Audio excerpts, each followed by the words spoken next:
कल काय मार्गणा पूरी हो गई। बहुत सारे प्रश्न हुए, लोगों ने शिकायत भी हमारी की कि आपने तो आज की क्लास पूरी प्रश्नोत्तर में ही निकाल दी, आगे पढ़ाया ही नहीं। खैर, लेकिन अच्छा था, सारे प्रश्नोत्तर विषय से सही थे बिल्कुल। आइए आज चलते हैं पेज नंबर 30, प्रश्न नंबर 109, योग मार्गणा।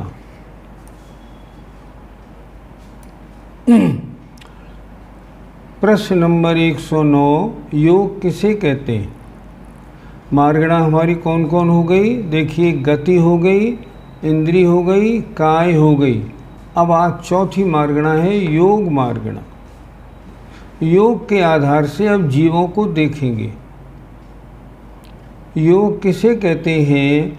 पुद्गल विपाकी शरीर नाम कर्म के उदय से मन वचन काय से युक्त जीव की कर्म ग्रहण में कारणभूत शक्ति को योग कहते हैं, अर्थात भाव योग कहते हैं।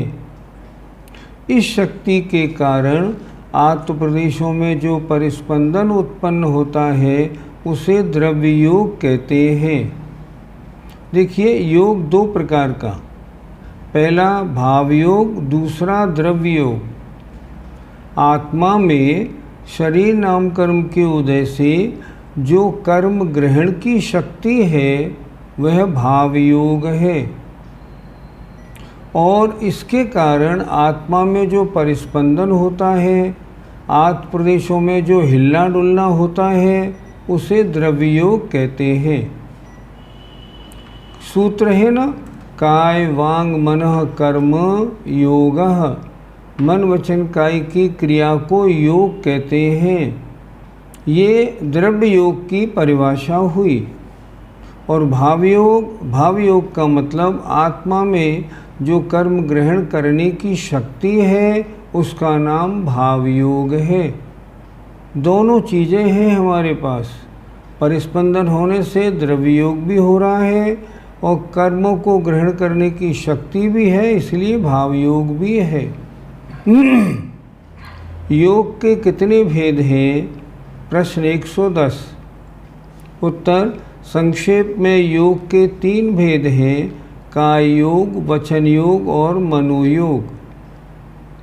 यहाँ उल्टा क्यों लिखा? पहले मनोयोग, फिर वचन योग, फिर काय योग लिखना था। लेकिन तत्वार सूत्रकार ने भी काय वांग मनः कर्म योगः ऐसे ही लिखा है, इसलिए यहाँ बिल्कुल ठीक लिखा। विस्तार से अब एक एक के भेद करते हैं। संक्षेप में योग के 3 भेद, अब एक एक के भेद करें तो काय योग के 7 भेद हैं। औदारिक मिश्र काय योग, औदारिक काय योग, वैक्रियक मिश्र काय योग, वैक्रियक काय योग, आहारक मिश्र काय योग, आहारक काय योग और कार्मण काय योग। सीधी सी बात समझनी है। औदारिक मिश्र शरीर के कारण जो आत्म प्रदेशों में परिस्पंदन है वो औदारिक मिश्र काय योग है। ये मिश्र क्या होता है ये आगे समझाएंगे।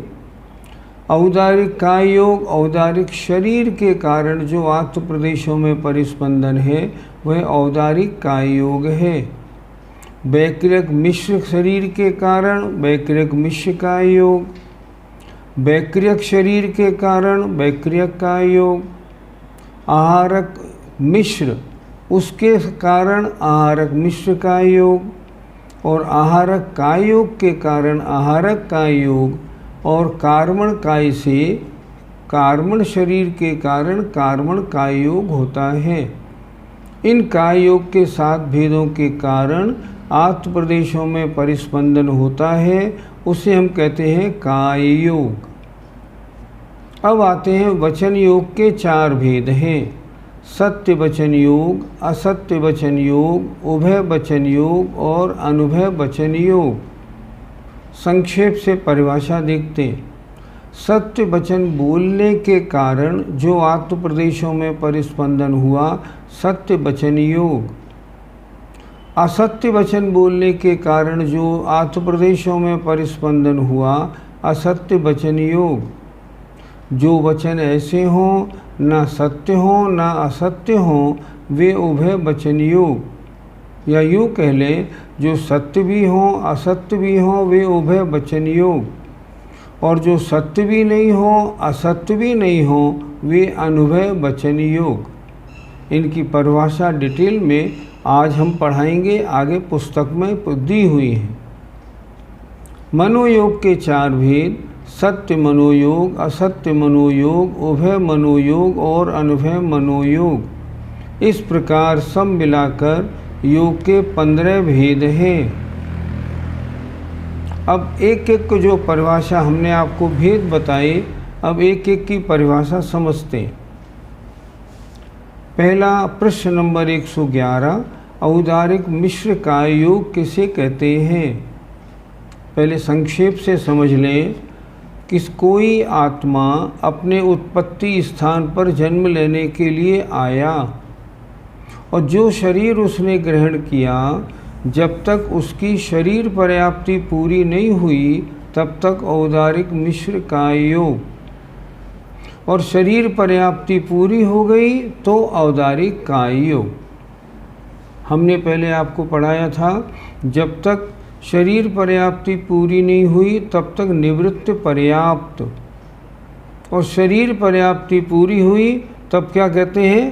पर्याप्त। ये परिभाषा इसी तरह लिखी है, पढ़ें आपको आसानी होगी। प्रश्न नंबर 111, औदारिक मिश्र का योग किसे कहते हैं?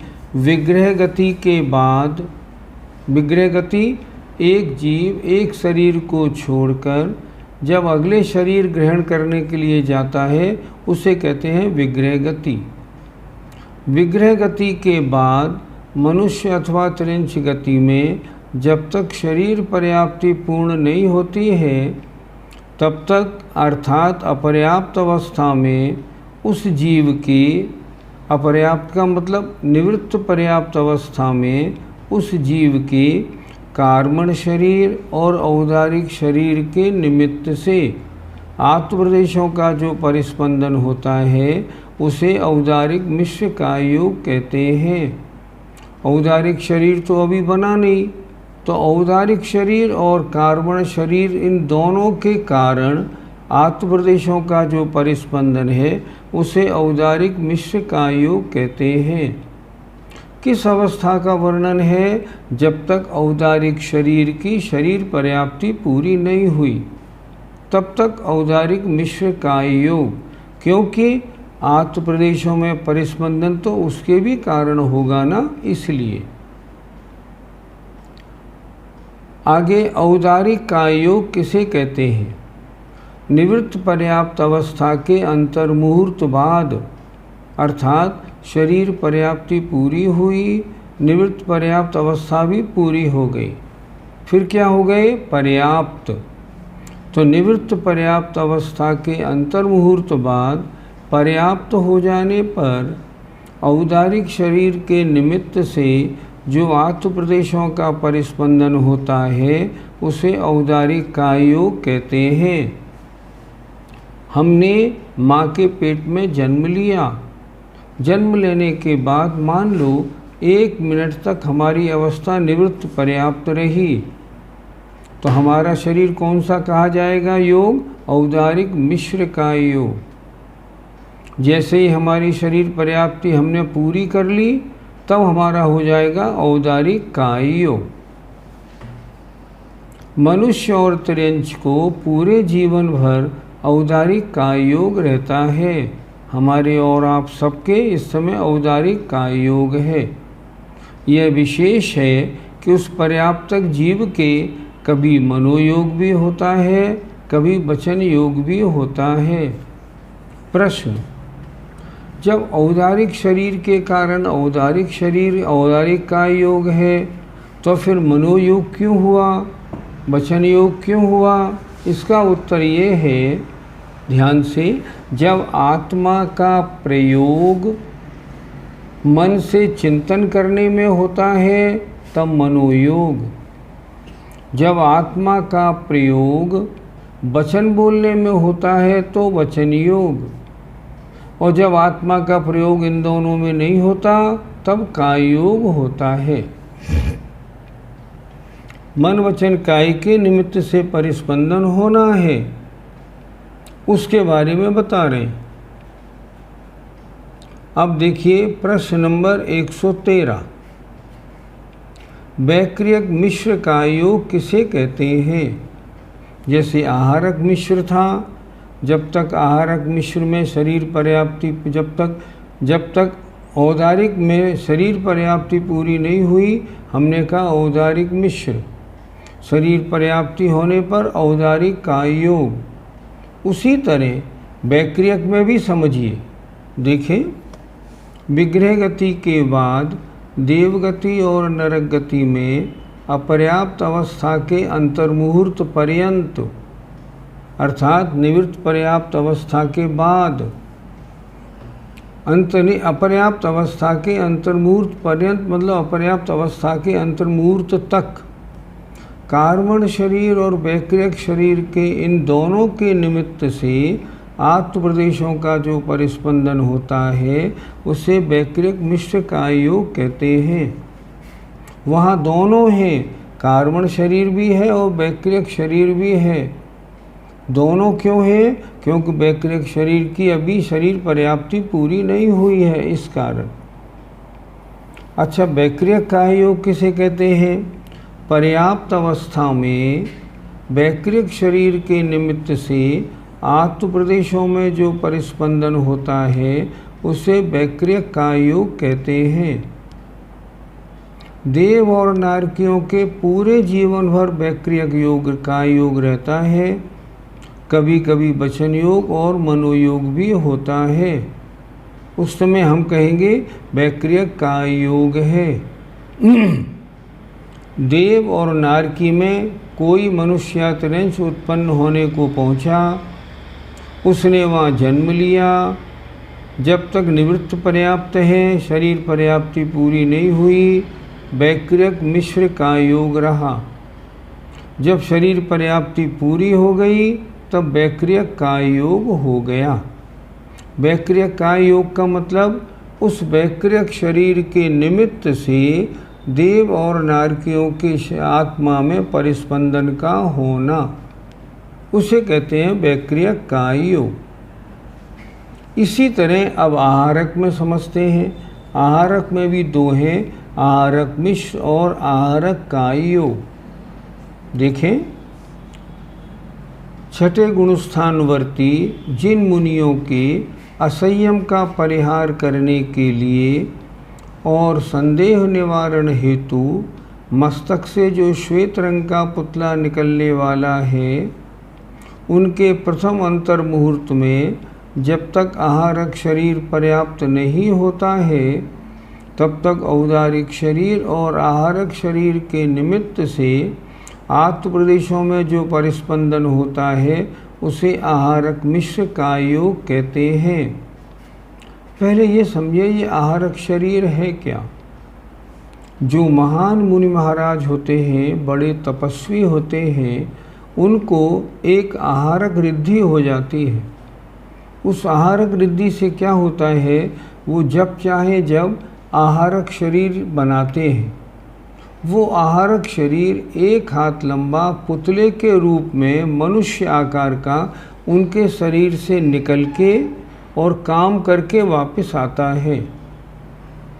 ये किनके होता है? छठे गुणस्थानवर्ती महान मुनि महाराजों के। वर्तमान में जितने मुनि महाराज पंचम काल में हैं, इनमें किसी के भी आहारक शरीर की योग्यता नहीं, क्योंकि उतनी विशुद्धि, उतनी शक्ति, उतना सेनन नहीं है। फिर देखिए जरा इसको, छठे गुणस्थानवर्ती जिन मुनियों के असंयम का परिहार करने के लिए और संदेह निवारण हेतु। प्रश्न ये है, मुनि महाराज आहारक शरीर क्यों निकालते हैं? पहली बात उन्होंने लिखी, असंयम का परिहार। क्या मतलब? मतलब ये मुनि महाराज के मन में आया, आज संवेद शिखर की वंदना करनी है और बारिश के दिन हैं, तो स्वयं अगर जाएंगे मान लो तो जीव हिंसा बहुत होगी। उन्होंने क्या किया, आहारक शरीर निकाला, आहारक शरीर को वहाँ भेजा और पूरे संबित शिखर की वंदना कर ली। ये हुआ असंयम का परिहार। दूसरी बात, संदेह निवारण हेतु। शास्त्र पढ़ते समय अगर कहीं पर संदेह शंका हो गई, ये विषय कैसे लिखा गया, ये विषय समझ में नहीं आ रहा है, तब वे मुनि महाराज क्या करते हैं, अपने मस्तक से एक हाथ का पुरुषाकार श्वेत पुतला निकालते हैं। क्या निकालते हैं वो? हाँ, निकालते हैं विद इंटेंशन। उनके पास शक्ति होती है। उन्होंने निकाला और वो पुतला सीधा यहाँ से कहाँ जाएगा, केवली और शुद्ध केवली के पास जाएगा। वहाँ क्या करेगा, वो जो प्रश्न अटका हुआ था ना, उस प्रश्न को उन महाराज से पूछेगा, केवली और शुद्ध केवली महाराज से। वहाँ उत्तर मिलेगा। उत्तर मिलने के बाद भी अगर कोई शंका रह गई होगी तो फिर पूछेगा।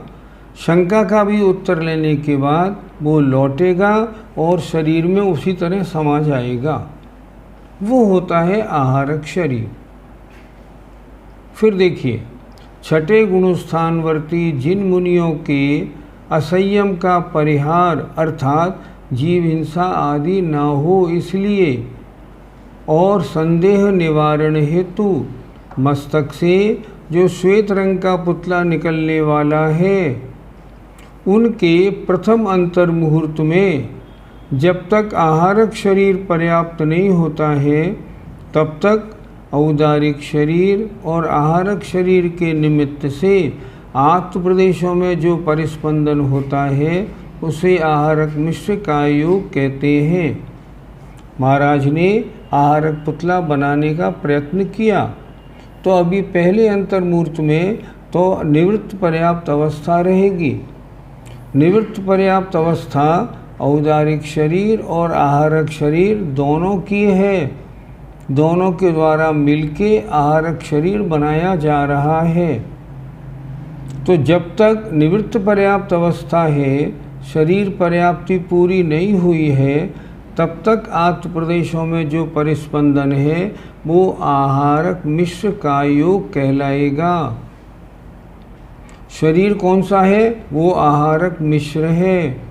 उसके कारण आत्म प्रदेशों में जो परिस्पंदन हुआ वो परिस्पंदन कहलाएगा आहारक मिश्र का योग। अब क्या हुआ? अब थोड़ी देर बाद निवृत्त पर्याप्त अवस्था पूरी हो गई, आहारक शरीर पूरा हो गया, बन गया, तब हम कहेंगे जब वो जाएगा तब कहलाएगा आहारक शरीर, आहारक का योग। देखिए, जब तक वो निवृत्त पर्याप्त है तब तक उसके कारण आत्म प्रदेशों में जो परिस्पंदन है वो आहारक मिश्र का योग है। और जब शरीर पर्याप्ति पूरी हो गई, शरीर बन गया, तब फिर आहारक का योग होगा। मिश्र का योग अधूरी अवस्था में है तीनों, और काय योग पूरी अवस्था में है पर्याप्त होने के बाद। प्रश्न नंबर 117, आहारक काय योगी और आहारक मिश्र काय योगी नहीं, प्रश्न नंबर 116 देखें अभी पहले। आहारक काय योग किसे कहते हैं? छठे गुणस्थानवर्ती मुनि के मस्तक से जो श्वेत रंग का पुतला निकलता है, वह केवली के पास जाकर सूक्ष्म पदार्थों का आहारण माने ग्रहण करता है, अर्थात उनसे प्रश्नोत्तर करके जो बड़ी बड़ी सूक्ष्म चर्चाएं होती हैं उनको ग्रहण करता है।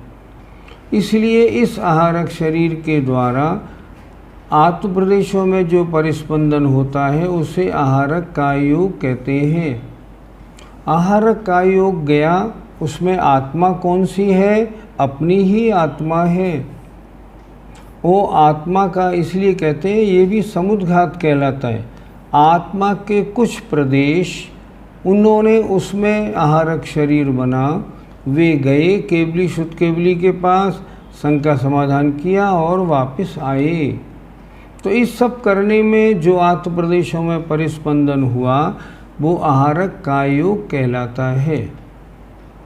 फिर देखिए, छठे गुणस्थानवर्ती मुनि के मस्तक से जो श्वेत रंग का पुतला निकलता है वह केवली के पास जाकर सूक्ष्म पदार्थों का आहरण अर्थात ग्रहण करता है। इसलिए इस आहारक शरीर के द्वारा आत्म प्रदेशों में जो परिस्पंदन होता है उसे आहारक का योग कहते हैं। प्रश्न 117, आहारक का योगी और आहारक मिश्र का योगी जीवों का कितना प्रमाण है, कितनी क्वांटिटी है, अर्थात मैक्सिमम एक समय एट ए टाइम कितने मुनि महाराज आहारक मिश्र का योग वाले होते हैं और कितने मुनि महाराज मैक्सिमम आहारक का योग वाले होते हैं। अर्थात एट ए टाइम अधिक से अधिक कितने मुनिराज आहारक शरीर निकाल सकते हैं, बना सकते हैं। उत्तर देखें, एक समय में आहारक का योग वाले जीव अधिक से अधिक 54 होते हैं, 54। अर्थात इससे ज़्यादा आहारक शरीर नहीं बनते। मैक्सिमम बनेंगे तो 54, कम से कम 1, 55 नहीं बन सकते। और आहारक मिश्र का योग वाले जीव अधिक से अधिक 27 होते हैं।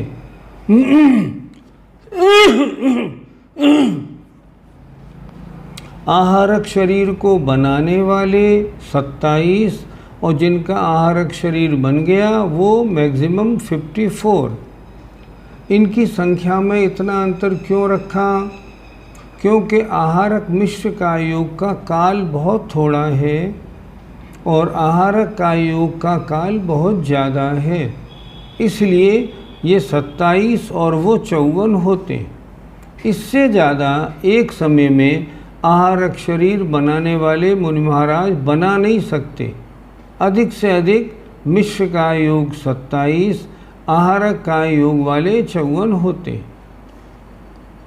प्रश्न 118, कार्मण का योग किसे कहते हैं?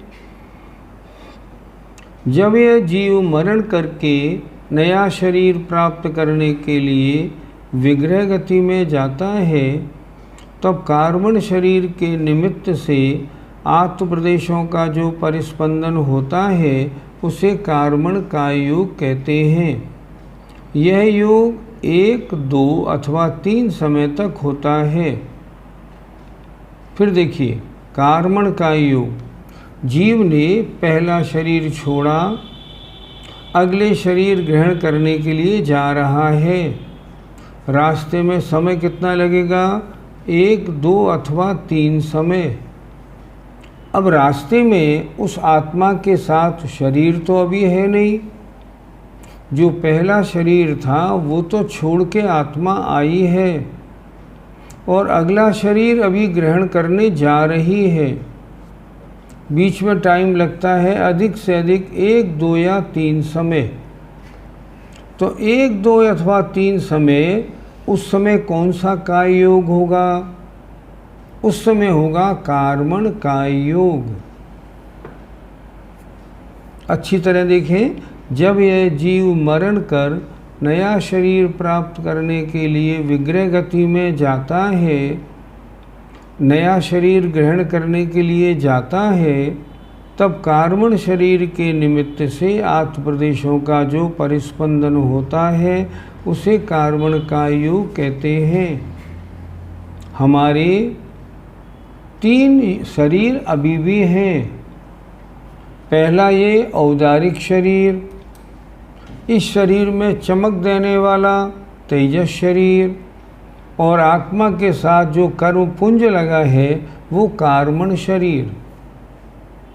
जब आत्मा एक शरीर को छोड़ के अगले शरीर के लिए आयु पूरी होने पे जाता है तो पहला शरीर तो छोड़ दिया और अभी नया शरीर मिला नहीं, तो रास्ते में क्या हुआ? रास्ते में कार्मण का योग होता है। अर्थात जो आत्मा के साथ कार्बन शरीर है उसके कारण परिस्पंदन होता है, उसे कार्बन का योग कहते हैं। कितने समय तक होता है? विग्रह गति में कितना समय लगता है? 1, 2 अथवा 3 समय। चौथे समय में तो वह जीव शरीर धारण कर ही लेगा। बहुत से जीव तो बिना समय, एक समय में ही नया शरीर धारण कर लेते हैं, जो ऋजु गति के होते हैं। और जो विग्रह माने मोड़े वाली गति वाले होते हैं उनको 1, 2, 3 समय लगते हैं। चौथे समय में वे अगला शरीर धारण कर ही लेते हैं। अब जब अगला शरीर धारण करेंगे तब तो वह मिश्र योग या वह काय योग हो जाएगा। लेकिन जब तक विग्रह गति में है तब तक आत्मा में परिस्पंदन किसके कारण है? कार्बन शरीर के कारण। इसलिए वो कहलाया गया कार्बन काय योग। ये हर जीव के होता है? हाँ, प्रत्येक जीव के होता है। प्रत्येक जीव के विग्रह गति होना संभव है और विग्रह गति में कार्बन काय योग होता है। एक सूत्र दिया है विग्रह गतौ कर्म योगः तत्वार सूत्र में, अर्थात विग्रह गति में कार्बन काय योग होता है। उस समय और कोई शरीर नहीं होता। एक प्रश्न है बड़ा अच्छा, तेजस शरीर भी तो साथ में है, फिर आपने तेजस का योग क्यों नहीं बनाया? आचार्यों ने लिखा, तेजस शरीर के निमित्त से आत्म प्रदेशों में परिस्पंदन नहीं होता, इसलिए तेजस का योग नहीं बनाया। जिन शरीरों के कारण परिस्पंदन होता है उनका योग बनाया गया। अब आते हैं शरीर के कितने भेद होते हैं। शरीर के 5 भेद होते हैं, औदारिक, वैक्रियक, आहारक, तेजस और कार्बन, 5 भेद। अब इनकी परिभाषा देखिए। औदारिक शरीर किसे कहते हैं? गर्भ और समूर्छन जन्म से जिसकी उत्पत्ति होती है, ऐसे मनुष्य और त्रिंचों के शरीर को औदारिक शरीर कहते हैं। बहुत सीधी सी परिभाषा। मनुष्य और त्रिंचों के शरीर को औदारिक शरीर कहा जाता है। मनुष्य और त्रिंचों के शरीर को औदारिक शरीर कहा जाता है। चाहे वो एक इंद्रिय हो, चाहे पंचेंद्रिय हो, चाहे भोग भूमि के हो, चाहे कहीं के हो, उनका शरीर औदारिक शरीर होता है। परिभाषा दी, गर्भ और समूर्छन जन्म से जिसकी उत्पत्ति होती है। पहले आपको पढ़ाया था मनुष्य और त्रिंचों की उत्पत्ति कैसे होती है?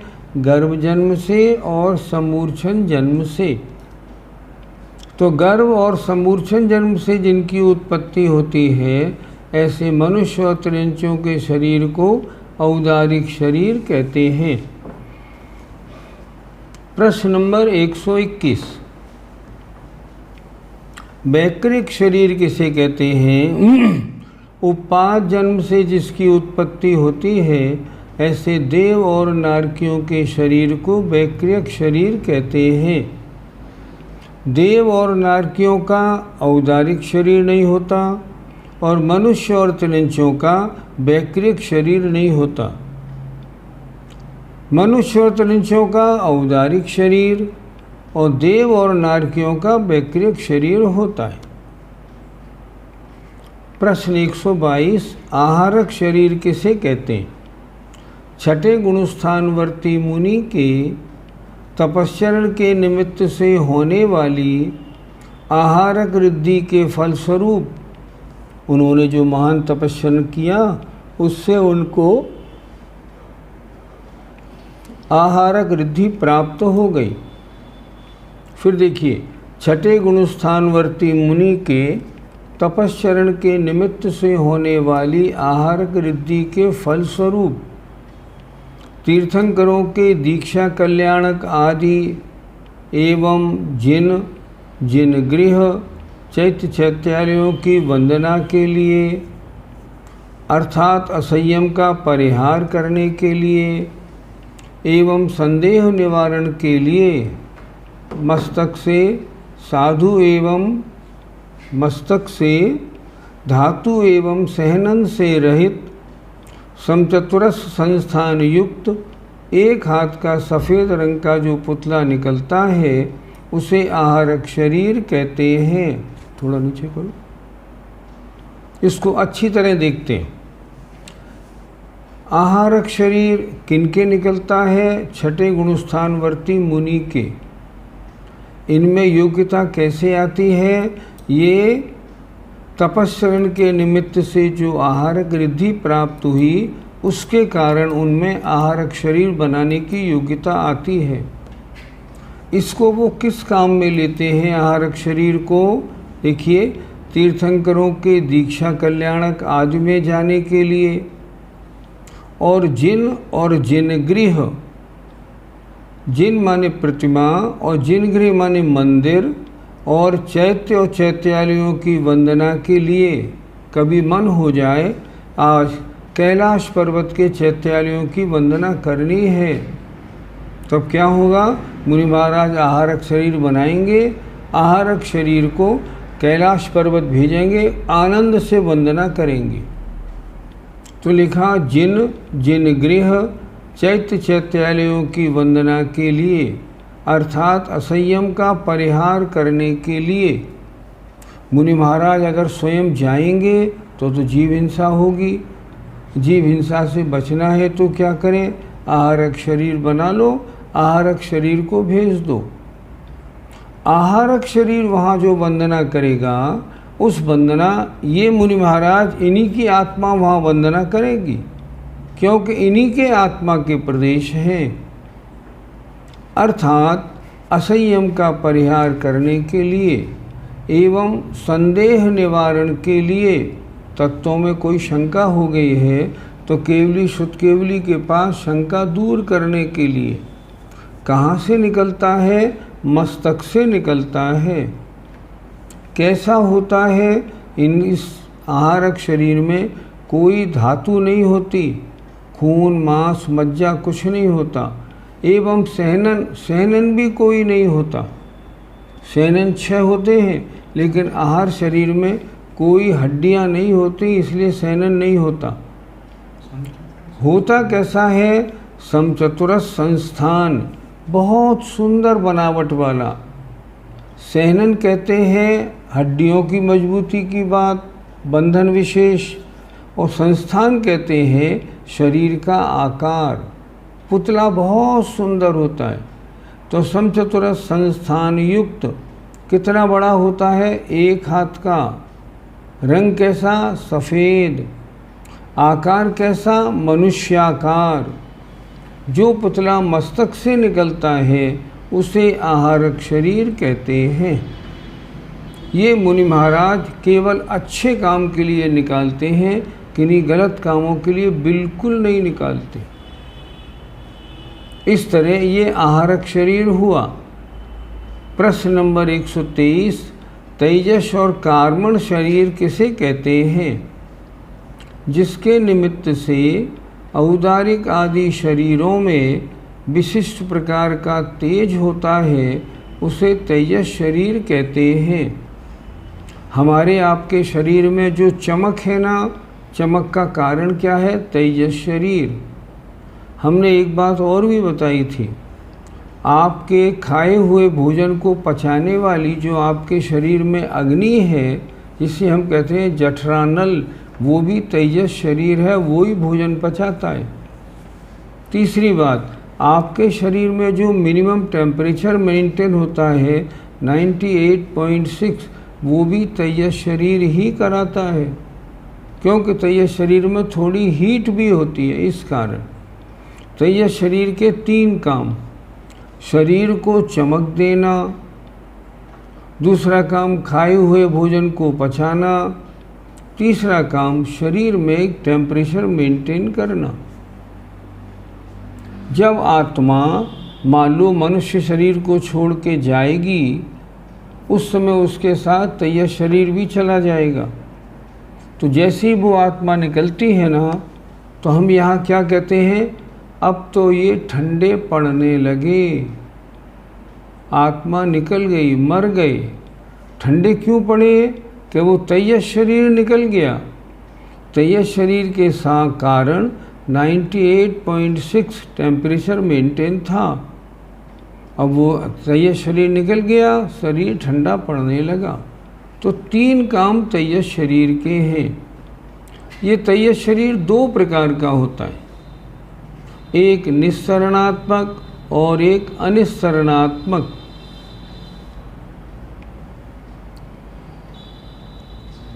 आगे देखें, कार्बन शरीर, कर्मों के समूह को कार्बन शरीर कहते हैं। आपकी आत्मा के साथ जो अनंतानंत कर्म वर्गणाओं का पुंज लगा हुआ है, उसे कहते हैं कार्बन शरीर। इसीलिए तो आपके पास इस समय 3 शरीर हैं। जो दिख रहा है ये औदारिक शरीर, इसमें जो चमक है वो तेजस शरीर, और जो आत्मा के साथ कर्म पुंज लगा हुआ है वो कार्बन शरीर। यहाँ लिखा, कर्मों के समूह को कार्बन शरीर कहते हैं। प्रश्न नंबर 124, देवों और नारकियों के शरीरों के अतिरिक्त किन किन शरीरों में विक्रिया हो सकती है? विक्रिया किसे कहते हैं? अपने शरीर को अन्य रूप बनाना विक्रिया है। जैसे कोई मनुष्य है और वो शेर बन जाए, विक्रिया हो गई। जैसे कोई देव है, ऐरावत हाथी बन जाए, ये विक्रिया हो गई। जैसे विष्णु कुमार महामुनिराज ने अपना शरीर इतना लंबा चौड़ा बनाया, जब रक्षाबंधन पर्व की कथा आती है तो ये विक्रिया हो गई। यहाँ क्या लिखा, विक्रिया कौन करते हैं? देव और नारकी, क्योंकि उनका वैक्रिक शरीर होता है। तो क्या देव और नारकियों के अतिरिक्त अन्य शरीर वाले भी विक्रिया करते हैं क्या? उत्तर, बादर तेजस कायिक माने अग्नि कायिक और वायु कायिक तथा संगी पर्याप्त पंचेंद्रिय त्रियंच एवं मनुष्य तथा भोग भूमि त्रियंच और मनुष्य अपने औदारिक शरीर के द्वारा अपृथक विक्रिया कर सकते हैं, परंतु भोग भूमि त्रियंच और मनुष्य तथा चक्रवर्ती पृथक विक्रिया भी कर सकते हैं। विक्रिया कितने प्रकार की हो गई? 2 प्रकार की, एक पृथक विक्रिया, एक अपृथक विक्रिया। मैं अपने अलावा एक अन्य शरीर और बना लूं, ये पृथक विक्रिया। मैं इस शरीर को मोटा पतला लंबा चौड़ा बना लूं, ये अपृथक विक्रिया। वैक्रिक शरीर 2 प्रकार का होता है। अब यहाँ प्रश्न ये है, देव और नारकियों का तो वैक्रिक शरीर है ही, वो तो उसके द्वारा विक्रिया कर सकते हैं, लेकिन उन दोनों के अलावा किन किन शरीरों में विक्रिया हो सकती है? उत्तर दे रहे हैं, बादर तेजस कायक और वायु कायक, अर्थात बादर अग्नि कायक और वायु कायक, ये भी विक्रिया करते हैं। ये कैसे विक्रिया करते हैं? अग्निकायिक जीवों का शरीर हमने कल आपको पढ़ाया था, ये सुइयों के ढेर की तरह ऐसा होता है, और जब भी इनको हवा वगैरह मिलती है तो ये इस तरह होते हैं। ये इनके शरीर की विक्रिया है। वायुकायिक जीवों का शरीर झंडे की तरह होता है, ध्वजा, तो वो विभिन्न कारणों से इस तरह होता है जिसके कारण उसके शरीर की विक्रिया होती है। पृथ्वी और जल और वनस्पति कायिक की विक्रिया नहीं होती, केवल इन 2 की विक्रिया होती है। और कौन करते हैं विक्रिया? संगी पर्याप्त पंचेंद्रिय त्रियंच एवं मनुष्य। कुछ त्रियंच और मनुष्य पंचेंद्रिय संगी पर्याप्तक होते हैं, उनके भी विक्रिया की शक्ति होती है।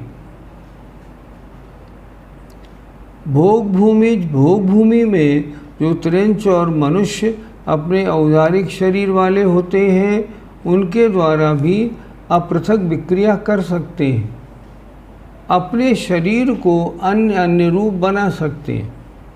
परंतु भोग भूमि त्रिंच और मनुष्य तथा चक्रवर्ती पृथक विक्रिया भी कर सकते हैं। भोग भूमि त्रिंच और मनुष्य अपने शरीर के अलावा अन्य शरीर बना सकते हैं, और चक्रवर्ती सुनते हैं 96,000 शरीर रोज बनाता है, क्योंकि उसकी रानियां 96,000 होती हैं। प्रति रात्रि को उसका वैक्रियक एक एक शरीर सब रानियों के पास जाता है। तो भोग भूमि त्रिंच और मनुष्य और चक्रवर्ती पृथक विक्रिया भी कर सकते हैं। एक बार फिर देखते हैं इस प्रश्न को। जो बादर, अग्निकायक और वायुकायक जीव हैं, उनके शरीर में विक्रिया होती है, तथा संगी पर्याप्त पंचेंद्रीय त्रिंच एवं मनुष्य तथा भोग भूमि त्रिंच और मनुष्य अपने औदारिक शरीर के द्वारा अपृथक माने अपने ही शरीर को अन्य अन्य रूप कर सकते हैं। त्रिंचों के बारे में कैसे होगा, त्रिंच कैसी विक्रिया करते होंगे? राजवार्तिक में अकलंग स्वामी लिखते हैं, एक कोई वृद्ध मोर है, वो युवा बन जाता है, युवा हो वृद्ध बन जाता है। इस तरह वो त्रिंच अपनी विक्रिया करते हैं, लेकिन उनकी पृथक विक्रिया नहीं होती। और भोग भूमि त्रिंच और मनुष्य तथा चक्रवर्ती पृथक विक्रिया भी कर सकते हैं।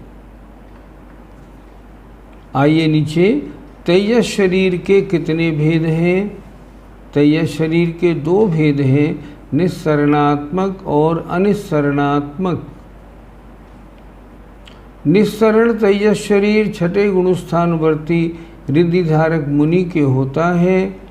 अनिस्सरण तेजस समस्त संसारियों के होता है। ध्यान से सुने जरा। तेजस शरीर के 2 भेद हैं, निस्सरणात्मक और अनिस्सरणात्मक। तेजस शरीर कहाँ है? हमारे शरीर के अंदर। इसके 2 भेद कैसे हुए? जो तेजस शरीर बाहर निकलता है वो निस्सरणात्मक, निस्सरण माने बाहर निकलना, और हमारा आपका शरीर बाहर नहीं निकलता तो अनिस्सरणात्मक है। तेजस शरीर 2 प्रकार का, एक निस्सरणात्मक बाहर निकलने वाला, हमारा ऐसा नहीं है। ये तो किन्हीं किन्हीं महामुनिराजों का होता है निस्सरणात्मक। और अनिस्सरणात्मक जैसा हमारा शरीर, हमारे शरीर को चमक तो दे रहा है, खाए हुए भोजन को पचा रहा है, टेम्परेचर मेंटेन भी कर रहा है, लेकिन बाहर नहीं निकलेगा। क्या हुआ? तेजस शरीर के 2 भेद हैं, निस्सरणात्मक और अनिस्सरणात्मक। निस्सरणात्मक निकलने वाला, अनिस्सरणात्मक नहीं निकलने वाला। निस्सरणात्मक क्यों निकलता है?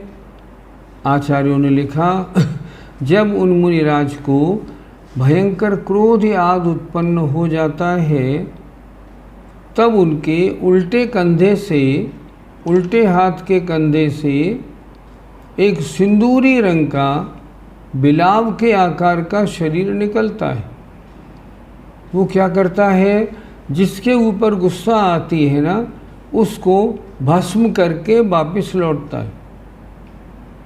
उसका काम कितने एरिया में देखा जाता है? 12 योजन लंबे, 9 योजन चौड़े स्थान में देखा जाता है, इससे ज़्यादा नहीं।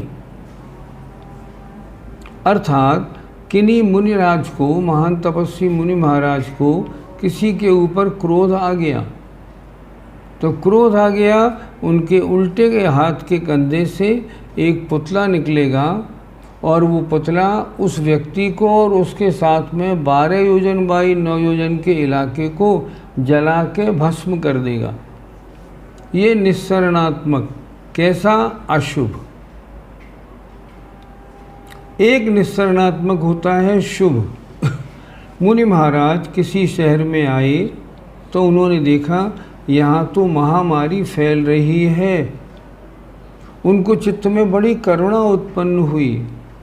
करुणा उत्पन्न होने से क्या हुआ, उनके दाहिने हाथ के कंधे से एक पुतला निकला और उस पुतले ने 12 योजन बाई 9 योजन का जो इलाका है उसमें जितने जीव हैं उनकी महामारी, उनकी बीमारी को नष्ट कर देगा। निस्सरणात्मक दो तरह का, एक अशुभ एक शुभ। जो अशुभ होता है वो तो जीवों को मारने के निमित्त से निकलता है, और जो शुभ होता है वो जीवों की महामारी आदि दूर करने के निमित्त से निकलता है।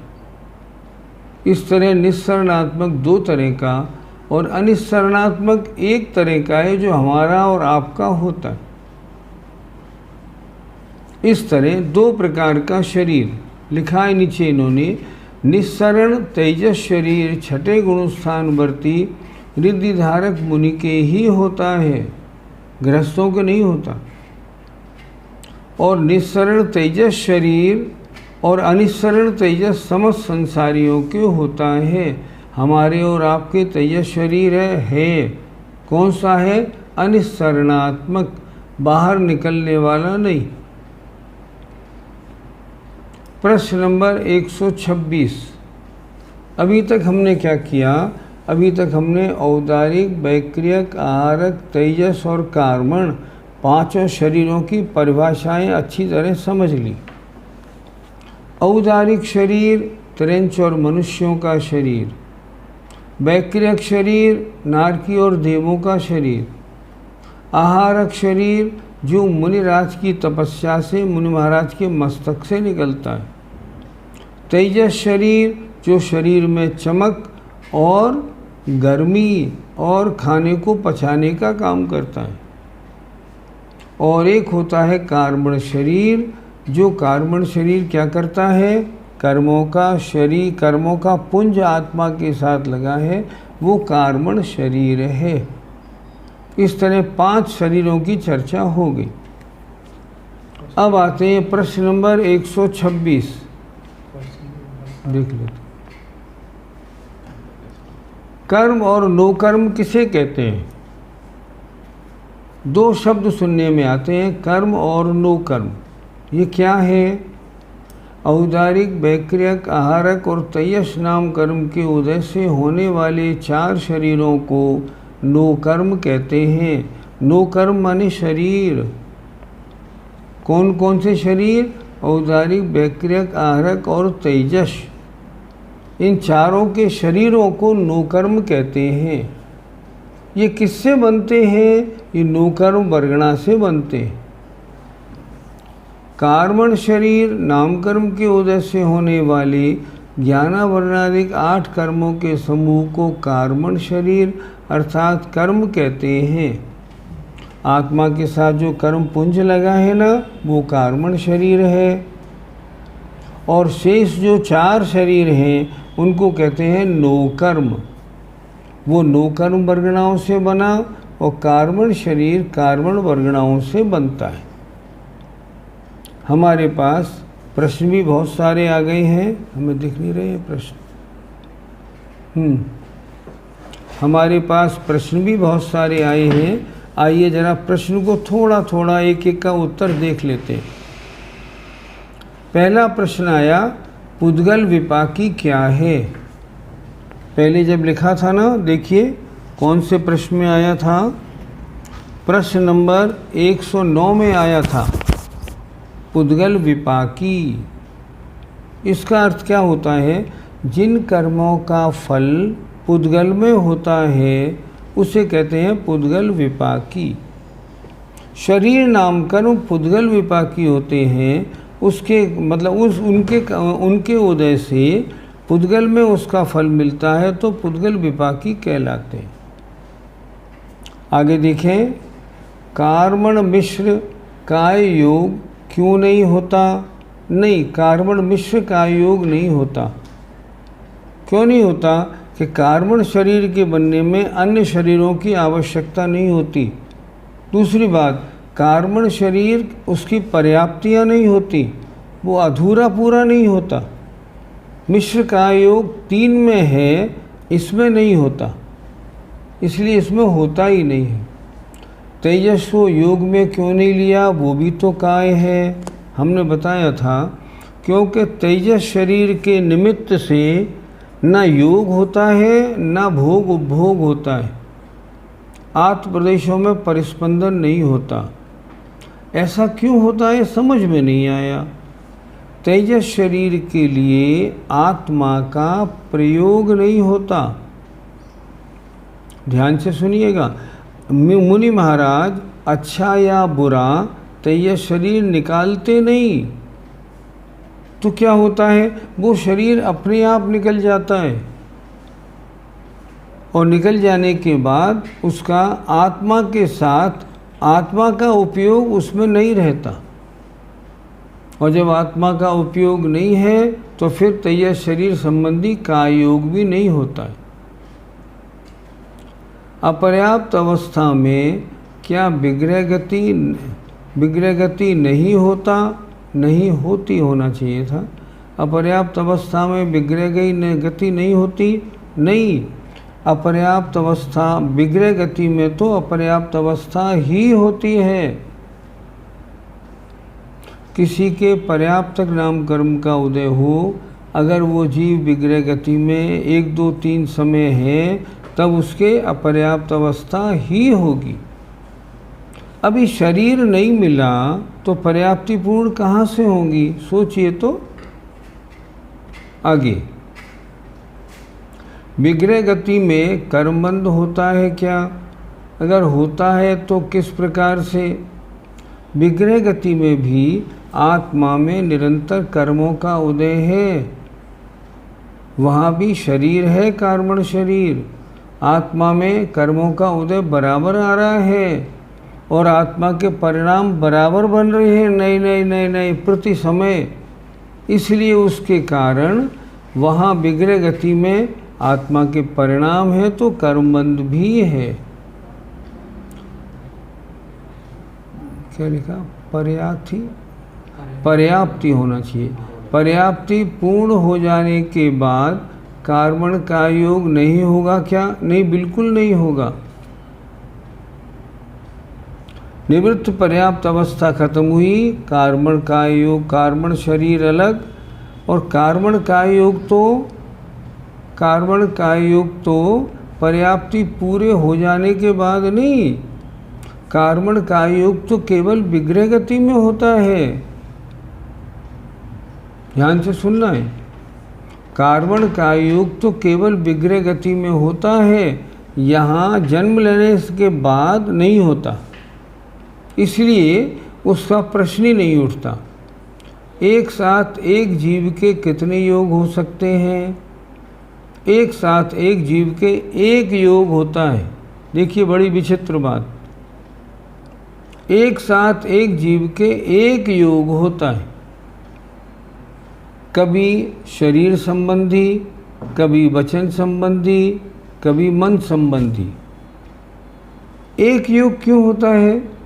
मान लें हम दौड़ लगा रहे हैं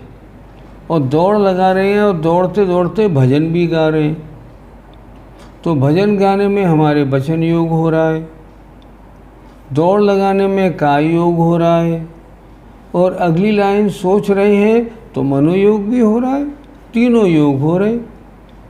आचार्यों ने कहा नहीं, ऐसा नहीं होता।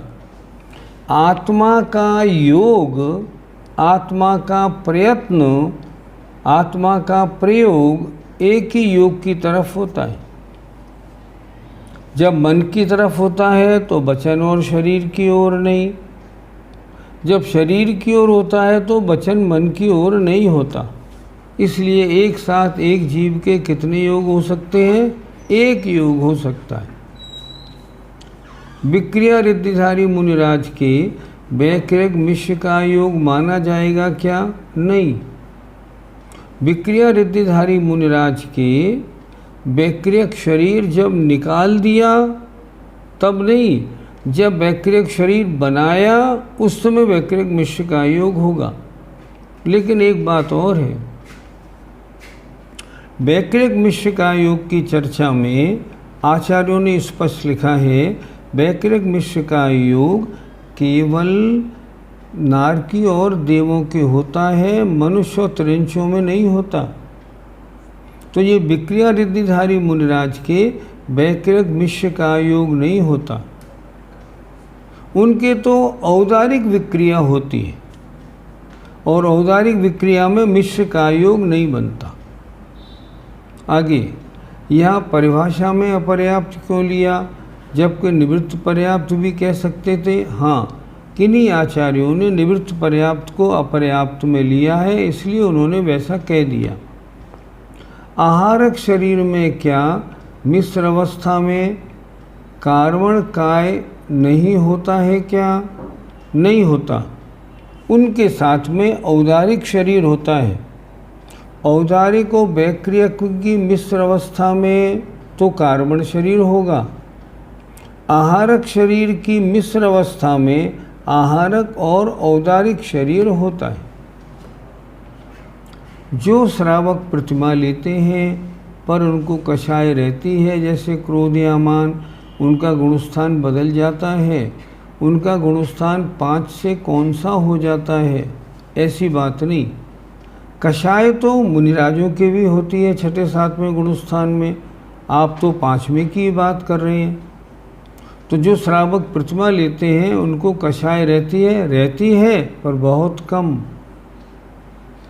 ऐसे नहीं कि वही कषाय शून्य हो जाते हैं, नहीं। मुनि महाराजों को भी संजुलन, क्रोध, मान, माया, लोभ चारों कषाय रहती है। इसलिए ये मत बोलिए कि श्रावक के कषाय नहीं रहती, ऐसे नहीं होता। तिरंच गति में पंच स्थावर के कौन सा काय योग होता है? औदारिक मिश्र और औदारिक काय योग होता है। आहारक शरीर दिखता भी है क्या? हाँ, जो अवधिज्ञानी मुनि महाराज बड़े बड़े हैं उनको दिखता है, क्योंकि है तो पौद्गलिक ना। आहारक मुनि नंदीश्वर का दर्शन करते हैं? नहीं कर सकते, क्योंकि आहारक शरीर अर्थात मनुष्य के आत्मा के प्रदेश आहारक शरीर के साथ मानसोत्तर के बाहर नहीं जा सकते। इसलिए आहारक मुनि महाराज नंदीश्वर के दर्शन नहीं कर सकते। आगे चलें। अच्छा, एक और कर लो।